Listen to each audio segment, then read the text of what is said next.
You're listening to the Faeries and Folklore podcast by Ronel.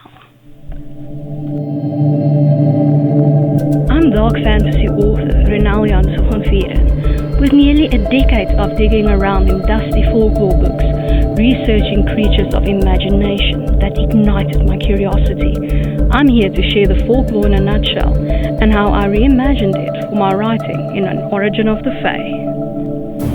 This is the Faeries and Folklore podcast. Hi, I'm your host, Ronel Janse van Vuuren. You can just call me Ronel. In today's episode, we're continuing our exploration of the Fae realm. This episode is brought to you by my book, Once, Tales, Myths and Legends of Faery, available in ebook, paperback and audiobook. Go to ronelthemythmaker.com/my-books for more.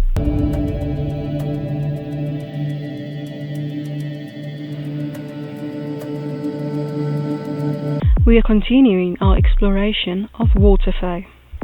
Today's fairy, Glaistig. Folklore in a nutshell by Ronel. There are various fae that fall under water spirits. Alvin or Ottomanier are light and wingless water sprites who wrap themselves in bubbles to move around in the water, and they can even turn into otters. The Simbi are nature spirits associated with waterfalls and pools. These Central African fae insist on generous offerings of food, or they become malevolent, infiltrating the minds of children. Dracs are shape-shifting water spirits from France that dwell in caverns and rivers. They usually assume the shape of golden cups and float on the river to entice women and children to reach for them. They then grab their prey and drag them down to the bottom of the river. The Dracae from the Scottish lowlands are quite similar. The Vuuren is the name given to all Scottish water spirits. They are usually spiteful and threatening in nature. Glaistig, or Green Glaistig, or Green Lady, is a Scottish water spirit. She can appear as a beautiful woman, a goat, or in her hybrid form of half woman and half goat. She usually wears a long green dress which hides her lower goat half. She sometimes waits next to a secluded river or loch for someone to carry her across. Depending on the way she is handled, she will either lead the person astray or cut their throat.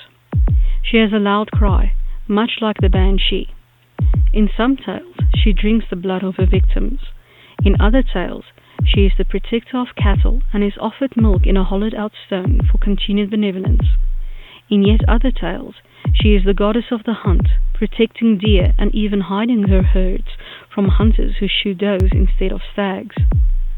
As the Green Lady, she was once a mortal noblewoman who was cursed with a fey nature, goat's legs, and immortality.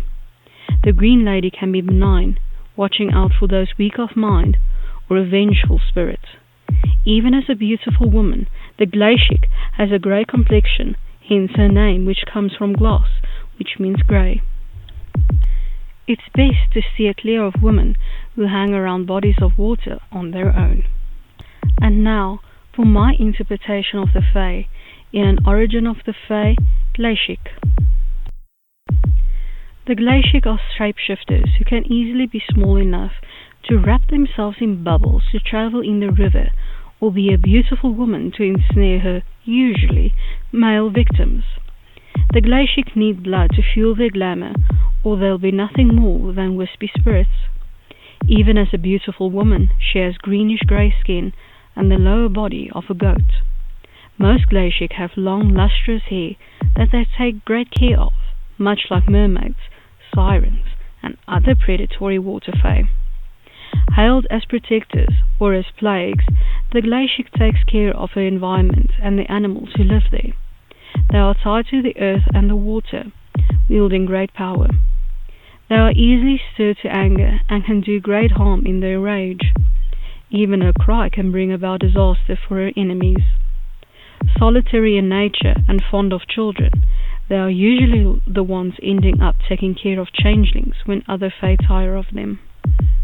As a little bonus, let's look at the translation of Glaistig into Afrikaans, watergees.